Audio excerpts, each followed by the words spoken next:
Welcome to this explainer. Okay, today we're going to completely demystify a really crucial part of math by changing exactly how we look at numbers.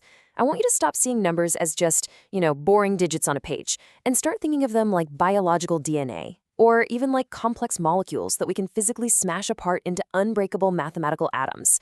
Once you know how to break them down, you can instantly understand how any numbers relate to each other. It is an absolutely fantastic mental tool to have. All right, let's dive right into this. Here's our quick roadmap for today. First, the atoms of numbers. Then we'll be smashing numbers apart using the factor tree method. After that, it's all about finding common ground. And we'll wrap up with some really amazing HCF shortcuts and rules. Kicking things off with Section 1, the atoms of numbers. Before we actually start breaking numbers apart, we really need to understand that some numbers just have these unique foundational relationships with each other. A perfect example? Coprime numbers.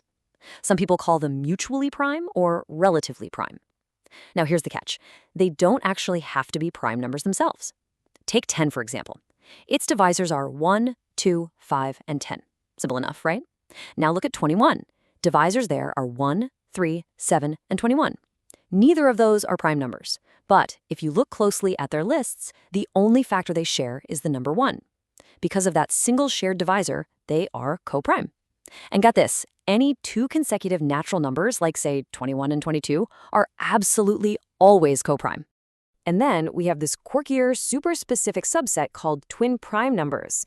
These are coprime, meaning they only share that factor of 1, but they also sit incredibly close to each other on the number line. The mathematical difference between them is exactly 2. Just look at these pairs, 3 and 5, 5 and 7, 11 and 13, or 29 and 31. They're separated by literally just a single whole number. They're basically mathematical twins. So the crucial point to remember here is the strict distinction between these two categories. With standard coprimes, the numbers can have any difference between them, and honestly, they don't even need to be prime numbers themselves, like 4 and 9. They just need to share the number 1. But twin primes, they have much stricter rules. They must be actual prime numbers, they must share only the factor 1, and they have to have a mathematical difference of exactly 2, no exceptions. Moving right along to Section 2, smashing numbers apart. All right, now that we know how to categorize these numbers, it's time to actively break them down. And for that, we look to a historical heavyweight. The ancient Greek mathematician Euclid gave us what is, frankly, the ultimate mathematical cheat code. He stated that any composite number, which is really just a number with more than 2 factors, can be written as the product of prime numbers. It's best to think of prime numbers as the fundamental, unbreakable atoms of the math universe. No matter how massive or complex a composite number gets, you can always smash it apart until you're left with nothing but a neat little pile of these unbreakable prime atoms. Which brings us nicely to Section 3, the factor tree method. So let's put Euclid's ancient rule into practice by visually mapping out a number's DNA. This method brilliantly illustrates exactly how it's done. Take the number 63. We can split it into 2 factors, 7 and 9. Now 7 is already a prime number, so we lock it in. It's an unbreakable atom. But 9, that's composite, so we break it down again into 3 and 3. Since 3 is prime, we lock those in too. So 63 is literally just 7 times 3 times 3. We do the exact same thing for 45, branching it down to 5, 3, and 3. And for 20, branching it down to 2, 2, and 5. You literally just keep extending the branches downwards until you hit a wall, leaving only those unbreakable prime numbers trapped at the very bottom. Now, if mapping out little trees isn't really your style, there's a fantastic structural alternative called the vertical arrangement method. It's basically like a division ladder. You start with your number, let's say 24, then you divide it by the smallest possible prime number, which is 2. That leaves you with 12. Divide by 2 again, you get 6. Divide by 2 again, you're at 3. Finally, divide 3 by 3, and you hit 1. You just climb down that ladder step by step until you reach 1.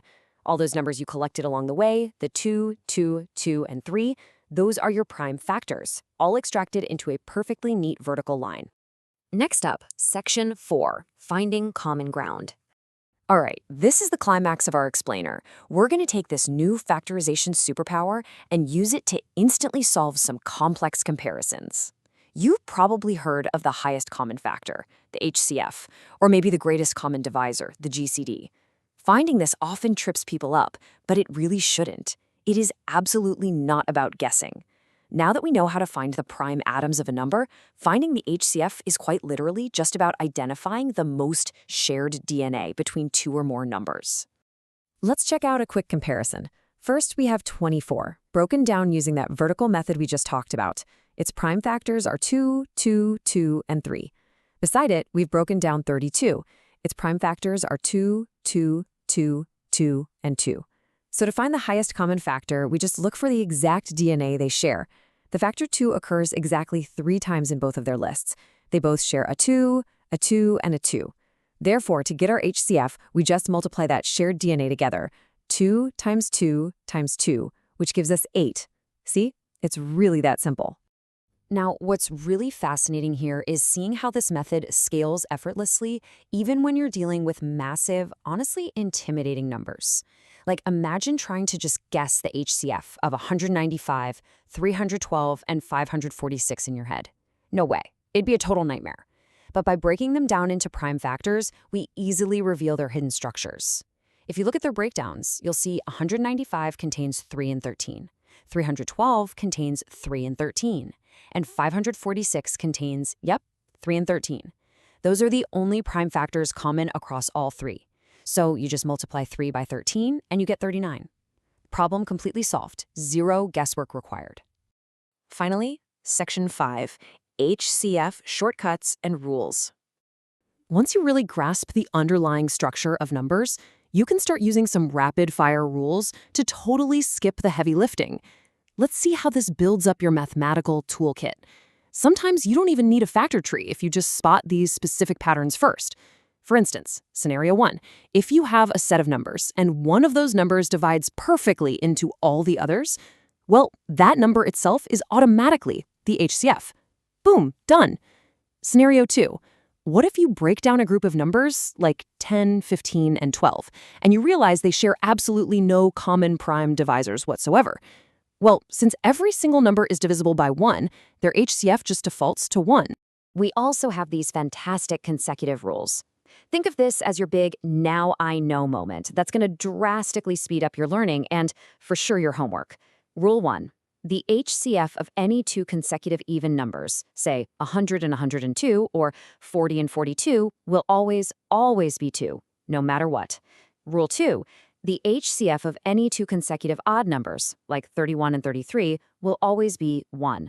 You literally don't need to do a single calculation if you spot these pairs. You just instantly know the answer. Wow, we've covered a ton of ground today, all the way from atomic primes to incredibly fast shortcuts. But I want to leave you with a bit of a challenge. Euclid said these foundational rules apply to all numbers across the board. So I challenge you, can you find 2 consecutive odd numbers anywhere in the universe that actually break the rule and have an HCF greater than 1? Go ahead, pick some wild, giant numbers and try to verify it for yourself. Thanks so much for joining me on this explainer, and keep exploring the amazing DNA of numbers.